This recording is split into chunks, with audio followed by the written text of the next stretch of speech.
Hello, all you time-traveling pilots. I'm King Link, and this is going to be a last look at Into the Breach. First, I have to do a disclosure. I know it's not the fun part, but it's required, at least as far as I see it. I reached out to Subset Games and asked them for a copy of Into the Breach. They gave me one. After a few failed attempts, my Steam key wasn't working, but they said it was. I did activate my copy from them, and I got it for free. That doesn't affect my review, and my score is fully based on the game itself, but I need to disclose that. I'm also not going to spoil much in my reviews, mostly discussing the mechanics and strategies that I've used for the game. However, the mechanics are very obvious, though the strategies I use are probably good, but they're far from the only ones available for the game. Let us begin. Well, first we need to talk about FTL. You see, Into the Breach is clearly made with FTL in mind. The studio has used FTL a lot in its promotion, and it makes sense. While Into the Breach is a very different game, it feels like it's made by the same team as FTL, because it was. Both games have fast playthroughs, and they teach through failure, and a complete restart of the game once a run is over. Though Into the Breach retains a little more than FTL, they feel very similar. For instance, they are both roguelites, not roguelikes. However, as you watch the video, you might also think, hey, that looks like Advance Wars.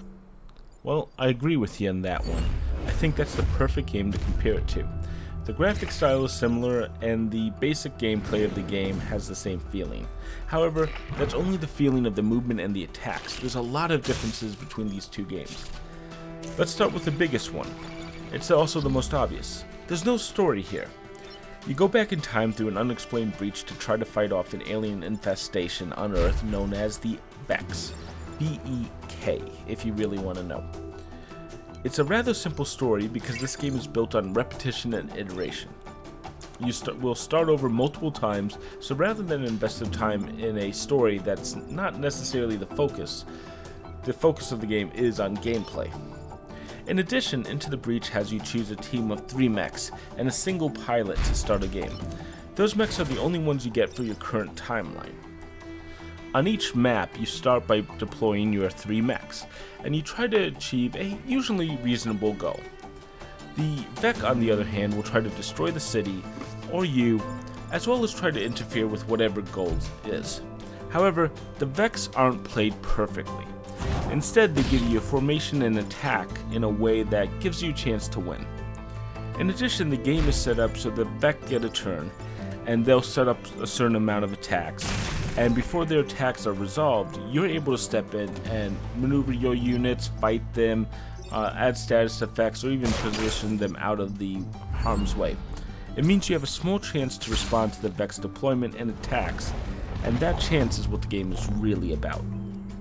The first attempt at playing this game will usually result in people trying to overpower or beat down the enemy, and they'll eventually get overwhelmed.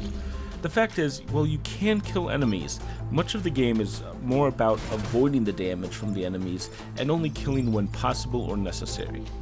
You'll see numerous times here that instead of eliminating an enemy that I could, I'll move them so their attacks are neutered or gotten rid of.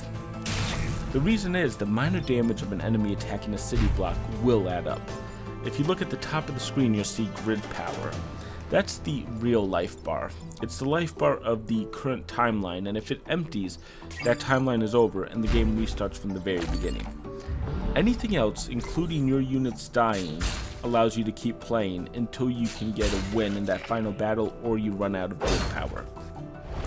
Even when you lose a unit, it only kills the pilot of that unit, and all the units get a full heal at the end of every map. It's an interesting decision like this that really enhances Into the Breach beyond what Advance Wars had done.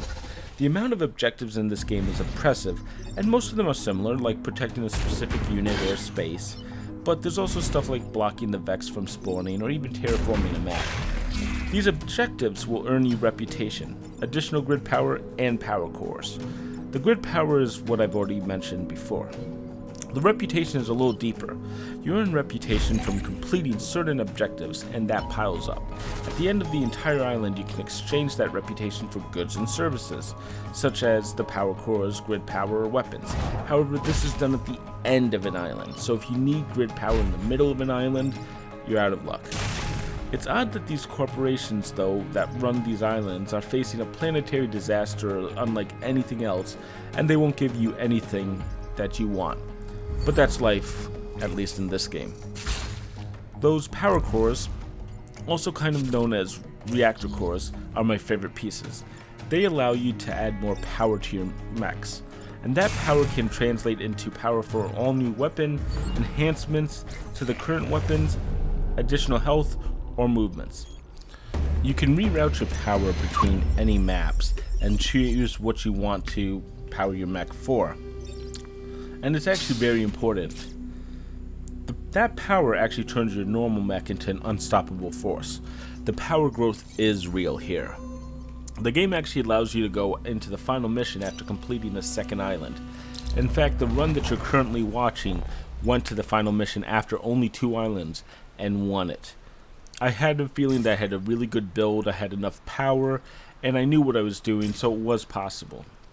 Though if you're not ready for the final mission or you don't have enough power, you can complete up to 2 more islands, totaling 4 total islands. The difficulty of that final mission doesn't change, but it's up to the player to decide when they want to tackle it.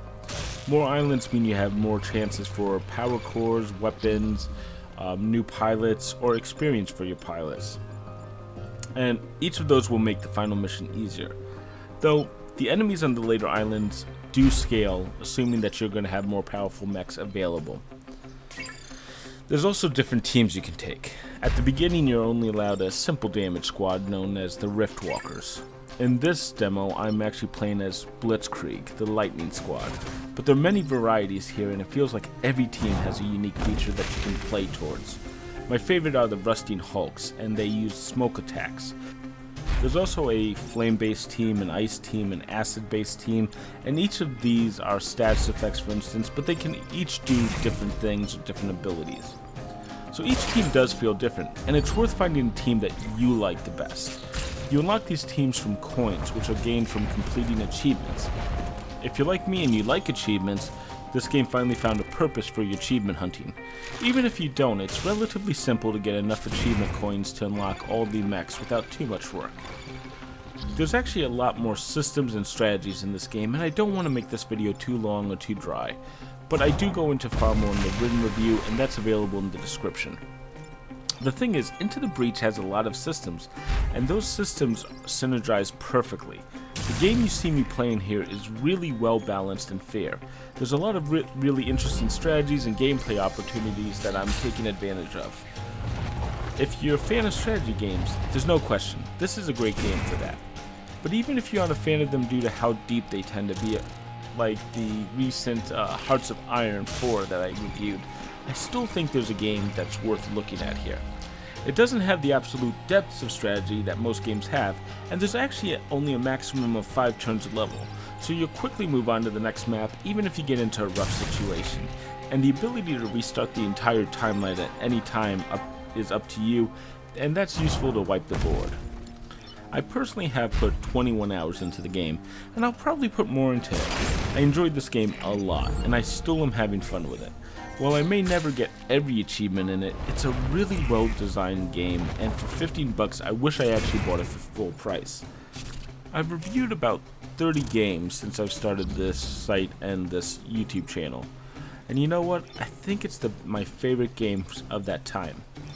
You know, with that said, I have to give Into the Breach my highest score.